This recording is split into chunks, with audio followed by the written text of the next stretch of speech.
and we're going to have about a 29-minute discussion. And just by way of introduction, I'll say who I am. My name is Bobbi Booker. I'm a multimedia journalist. Currently, I'm in the studios of WRTI, where I've been affiliated for, let's just say, over 2 decades. And I host a couple of shows here, but the big thing is maintaining a connection to the community from which I hail. I'm a native Philadelphian, born and raised, lowered in South Philadelphia, escaped, have lived all over the city, and have traveled over the world to tell the stories of people of color, and especially Black and African Americans.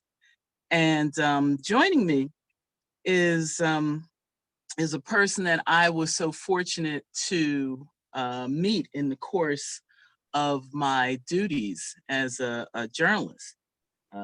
Dr. Jamie Bracey Green, an award-winning PhD psychologist and expert in STEM talent development, equity, and policy, who founded and led Temple University's College of Engineering Office of STEM Education, and more recently, the Center for Inclusive Competitiveness for more than a decade, serving thousands of children in programs replicated across the United States. And I'm not going to take up our precious time to read more. You can always go to jamiebraceygreen.com and hit that About Me section just like I did and be impressed. But more impressive was the manner in which we met, which was her interest as well as mine with the debut of her Think and Grow Farms right here in Philadelphia, which is merging tech, community, culture, and future dynamics, while hearkening as well to the past, because one of the things that I mentioned in the Generocity story, which appeared several weeks ago, was your tie-in to the legacy of George Washington Carver and some of the things he endeavored to do, and those things which we are still benefiting from 100 years hence. So that said, why does your work matter for our communities, and what do you feel is missing in terms of the conversation? So thank you, and thank Generosity for inviting me to participate. I think that my position on whether or not my work matters is not for me to answer, it's for the children that I've worked with and the last 2 generations that I've touched. I think, and you have to excuse me, I forgot to turn my own phone off. The work the work that I do and participate in is around sustainability, and it's around creating new economic models. Right now, the economic model that has really produced a lot of wealth and talent for white America, particularly white America, has been a tech-informed industrial revolution. We're now in the middle of the 4th industrial revolution, and the potential to hurt the African American and other cultural and linguistic minorities really stems from the fact that they're just not connected into the space. We don't have the skills, and if you don't have the skills, you don't really know how to become an entrepreneur in this space. You have to know what you don't know when it comes to technology and technology capacities. But what was informing my work, my husband and I started Think and Grow Farms inside of a 40-foot shipping container in West Philadelphia. It was really originally supposed to be a training tool to use with Philadelphia schools. We had put aquaponic systems in 4 school districts across the state. We were going gangbusters pre-corona. And so we just decided to pivot. One, because it's been my passion all along. I come from a family of farmers in Georgia. And again, what I was seeing is the climate is changing. So if you're a STEMist, you know the climate is changing, no matter how it's happening. I'm going to get into that debate. But it is changing. And that means there's an impact on food, energy, and water. And if our folks cannot figure out how to grow food in a way that's sustainable with less energy and less water, it made it very clear to me what happened during coronavirus is going to continue to happen. And we've seen a breakdown in the technology infrastructure to transport food from big commercial farms into inner city locations. So this was just our stopgap effort to try to address that. And you know, which is how we connected. It was about how technology is being deployed into communities of color, and there's no question that thinking and grow farms uh, is is right in the center of the hood, as one would call it in Philadelphia, right there near 52nd and Girard. But also, as we would say, in the cut on on a side street where there are so many things, and an interesting merger of the past and future, because we're talking about a location where there are car garages and people are working, and we've got mechanics. So we've got, let's just say, street science in full effect going on in that neighborhood.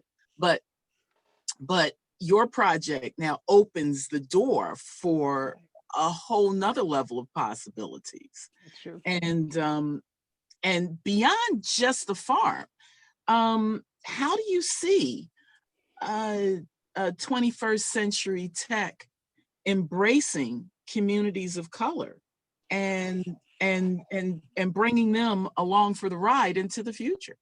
Well, that's a brilliant question. And I actually am going to reframe that because I think that as someone who's been in engineering and computer science and technology for a little while, I'm going to push back on this notion that tech has to embrace us when in fact, um, as, as people, as human beings, we are extraordinary consumers of tech.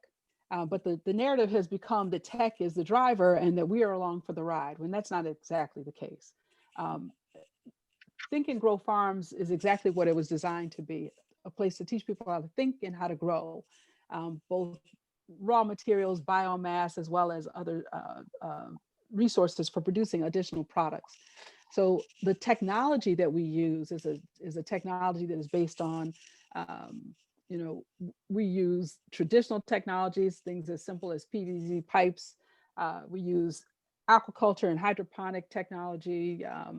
Nutrient film techniques as our model. Inside of that one container, we have two additionals that are coming online that are using some deep water culture, et cetera. So those technologies are actually very ancient technologies. I want to go back to that. We're just repurposing what's been old before to put it into an economic space that's new. So we're located at the One Art Community Center. And the reason that's so important is because they have a farm there. And they too wanted to upgrade their food production possibilities by looking at what are the technologies that would allow them to grow food year round, again, in response to coronavirus. So I never want to take this off the case. So how do we apply as human beings? Technology is not driving coronavirus. We're using technologies to try to fight this pandemic, right? And so I think that it is very clear to me that access to technology, including things like sensor arrays, including things that like artificial intelligence, and I saw a comment there that it's bad. I think if you know technology extremely well and you have a way to control the purpose of it, it's less likely to get out of control. So again, our role is to look at what's happened in the past, have a Sankofa moment, and then use technologies in ways that allow people to understand and become more familiar with not only how does it work at the baseline, but how to use it to transform and produce other products. And just and just so for those folk that didn't grow up with Julie Dash and Daughters of the Dusk, explain Sankofa. So Sankofa is a West African cultural construct that means you have to go back and get it in order to push forward into a future. So I am a futurist by orientation, which means I look at all lives 2025 or something, but I'm really specifically focused on Black Lives 2050. So I think that overall, my use of technology, what I've been able to do is produce young people who have an orientation towards their past, but can use computer science in ways that allow them to collect the data that they need to, that's the price of entry to the game now. Without data, without controlling and producing your own data, somebody else can tell your own narrative, which again is why I'll say inside of this current iteration of technology usage, um, without having access to our own narrative and controlling that narrative through technology, which is why technically it's so important, right? You can tell the story about what's happening across Philadelphia or across, around the world, wherever technology is.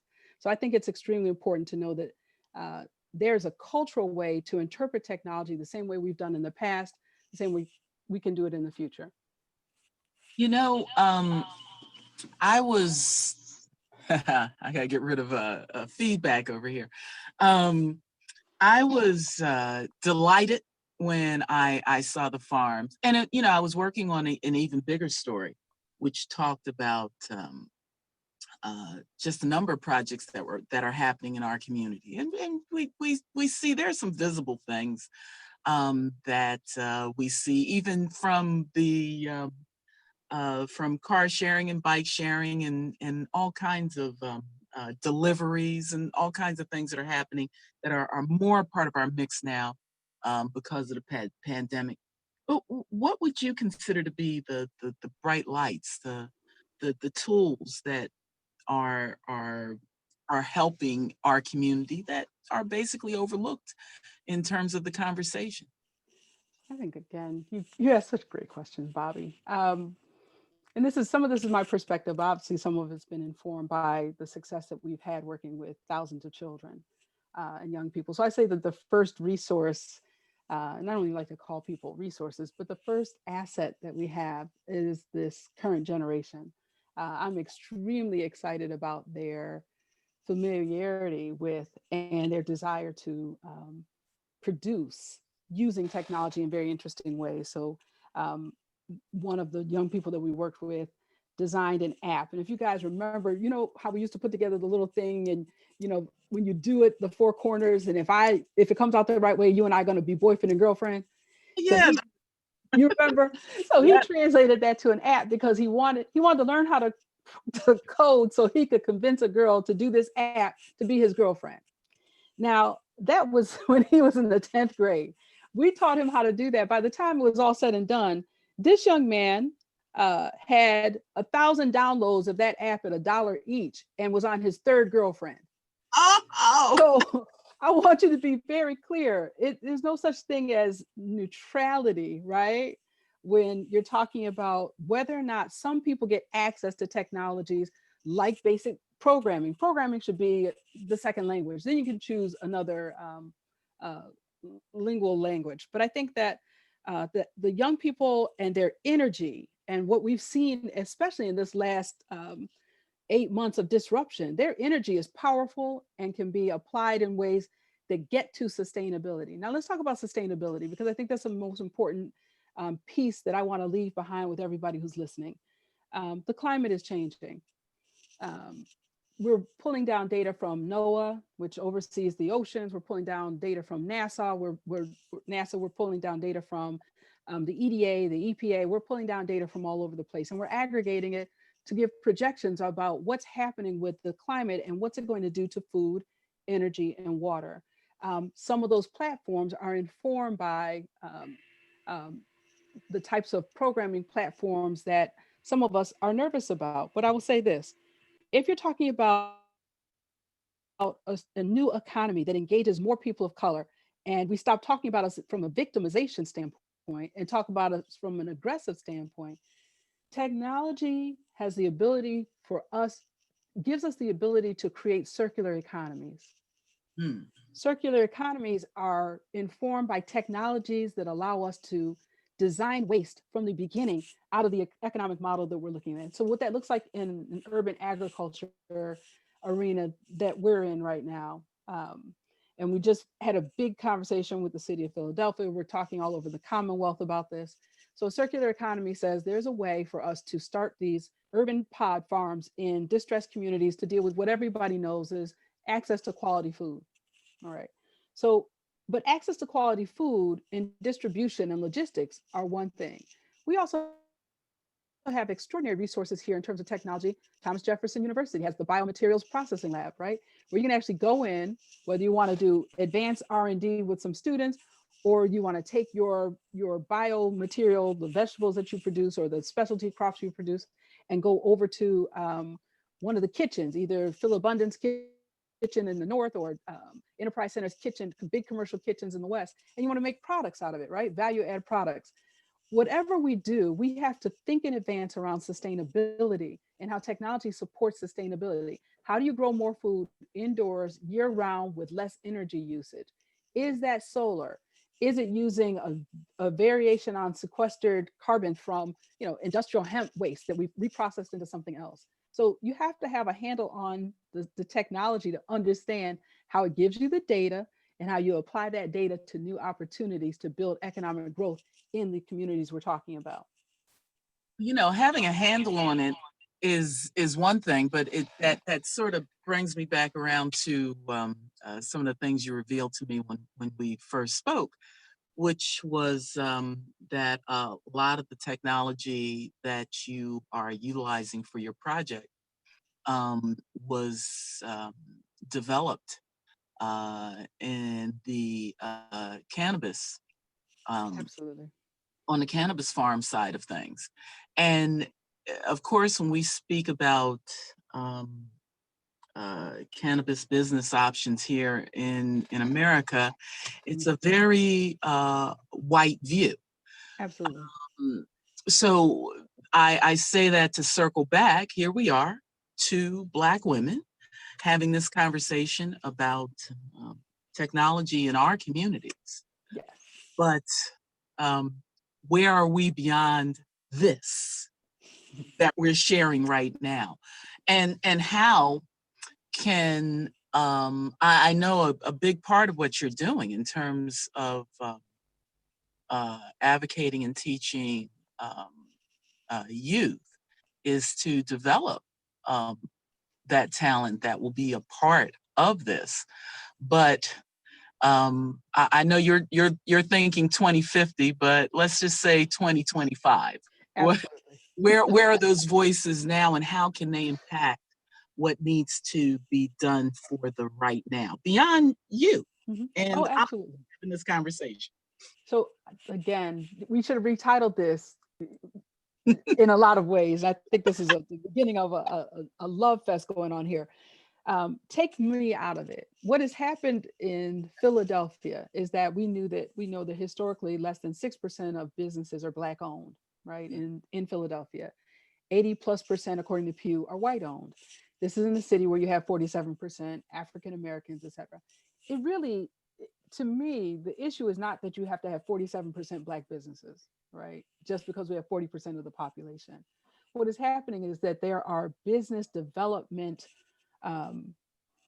teams that have emerged out of coronavirus, looking at how our companies have been misaligned and not adopted technologies in ways that would make them recession proof or pandemic proof, right? So much of the conversation at the state and local level are occurring around how do you realign our legacy businesses to adopt better technologies to get more data about the customers they're serving, e-commerce. A lot of our businesses are not in the space where they should be right now in the early 21st century. So there are teams, the Black Business Leadership Council has conjoined. There are 35 people from across Philadelphia putting their heads together, and I'm pushing for the circular economy.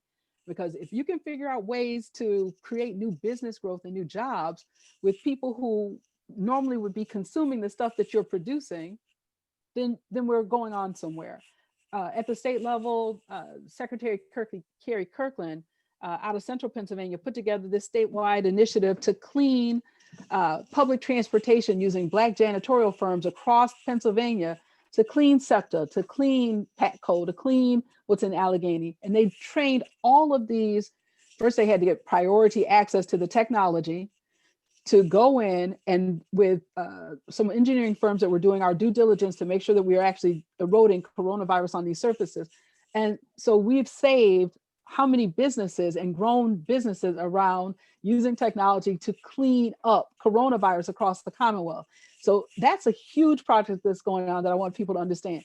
we save businesses that are from within these communities in central Pennsylvania, in Southeast, in the Southwest. And those companies are not going anywhere because now people are asking them. IBM has now adopted using their AI platform at Watson to make sure that the data that's coming in is actually showing a consistent eradication of coronavirus on public transportation, which, if y'all don't know, it is the #1 transmitter of coronavirus for those who are most at risk. So I would just say that there are a lot of people doing a lot of things using technology in our communities that are not talked about.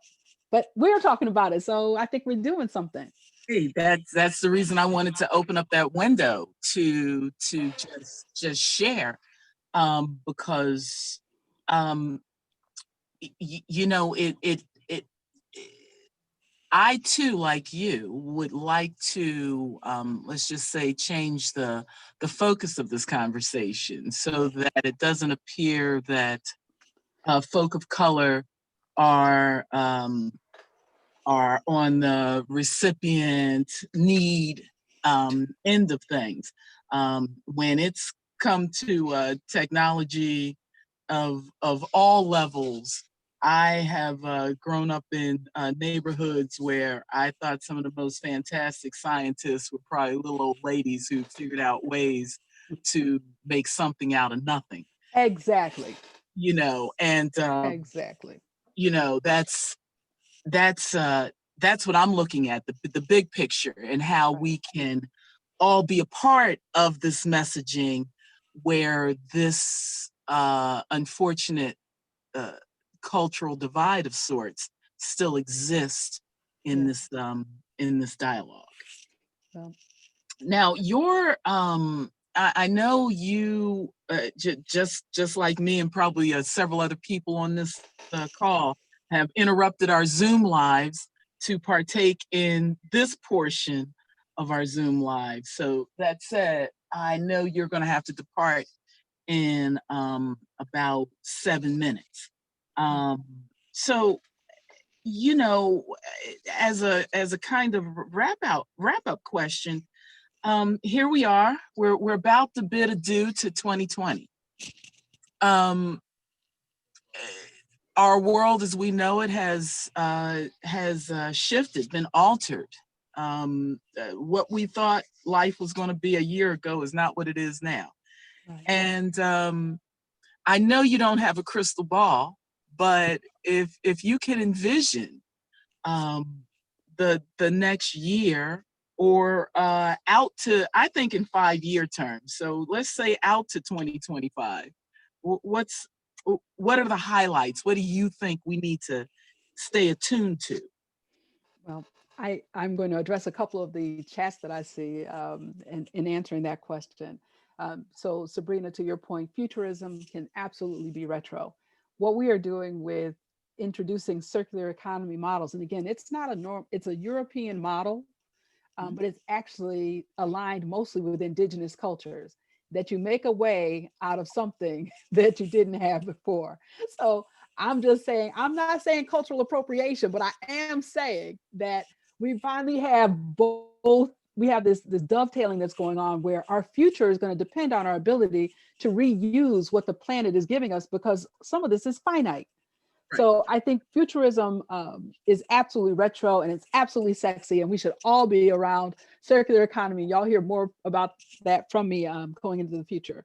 I think that the 2025, so the Black Business Leadership Council has put out a goal of 25% of business in the city of Philadelphia will go to Black businesses by 2025. So they want 25 by 2025, which is a movement up. And I think that the city is trending that way. But again, to make that happen within 5 years, here's what I'm forecasting. There are Yeah. currently 18 developmental projects, economic development projects going on in Philadelphia right now. We're talking brick and mortar, we're talking about technology innovation, we're talking about healthcare IT transformation, we're talking about all of that. The question is whether or not there are enough entrepreneurs who have been upcycled into understanding what that future looks like. You know how we will all know, and I'm going to challenge all of you to go and find this: DVRPC, Delaware Valley Regional Planning Commission. puts together the CEDS, Community Economic Development Strategy, which dictates where the region's going to invest its money every 5 years. So you don't need my crystal ball. You need the CEDS, because the CEDS has told everyone for the last 50 years, there have been at least 10 CEDS. Every municipality has to submit them to the federal government. This is where all the planning goes in. So I think if we unpack what the CEDS is saying and make sure that their voices, authentically clear voices about where we want to be using a circular economy, I'm going to keep saying that the linear economy is going to kill us. You take, you make, you throw away is going to kill us. There's no other way to look at it from anybody's cultural lens. But I think the CEDS is a point of departure for all of us, including technically, and I'm challenging them, the CEDS right now with the EDA. There's got to be a way for you to stop saying, and I'm going to say this as lovingly as I can, stop leveraging the poverty of Black folks without any strategy to change the conditions and include them in the strategic planning to turn this mess around. Because you don't get to get money off of people's poverty and then turn around and say, oh, look how poor they are. We need to do something for them. That's a no-win situation. So I would say, look at the CEDS. That's telling us what's happening 5 years out. Whether it's urban ag that you want to get into, which I think is an extraordinary opportunity. And I did want to touch very briefly on cannabis. Industrial hemp and cannabis are kissing cousins, right? A chemical differentiator tells you you've got medical marijuana versus industrial hemp. Around the world, industrial hemp growing and processing is accelerating because it uses 1/10 the water of cotton and some of the other fiber-based plants or biomass that we can produce. And it's a feedstock for a lot of things. I would just say that you cannot grow tons of it in the city. This is a rural-urban partnership where people will grow in the rural area and process in these cities. So I just want to say that, again, there's an opportunity for us using these, go back 100 years. Well, what did they say? Franklin had industrial hemp. George Washington had industrial hemp growing. Use some of these old school cultivars to produce something for the future that's going to heal our planet and our economy. So that's all I had to say about that. You've proven something that I've never not known to be true, that it usually takes about 20 minutes to start peeling back the layers and getting the real to come out, so that we are just starting to touch on some stuff. And that said, I'm really hoping that Generosity opens this door of opportunity so that we can delve even deeper into those layers at another time. I really thank you for being a part of this. Thank you to Generosity and all that it does for allowing us to have this discussion. And I really appreciate you, Dr. J, especially throwing the word sexy in the midst of this, because we've got to be passionate about how we move forth, but we also have to do it, with It's gotta be fun. It's got to be fun. It's got to be sexy. Put your lipstick on, work it out. Everyone, we are going to be put into breakout sessions again. Big kudos to Dr. Jamie for being a part of this discussion. I am so honored to be able to share this in this form and as well on Generosity. I know a link has been shared with you. Of course, for folk to follow up with you, Jamie, where should they go? JB Green at thinkandgrowfarms.com. And anytime you need something, Bobbi, you can call. Yeah, and you can always find me on social medias at Bobbi, Bobbi, no E Booker. Thanks again, and off we go.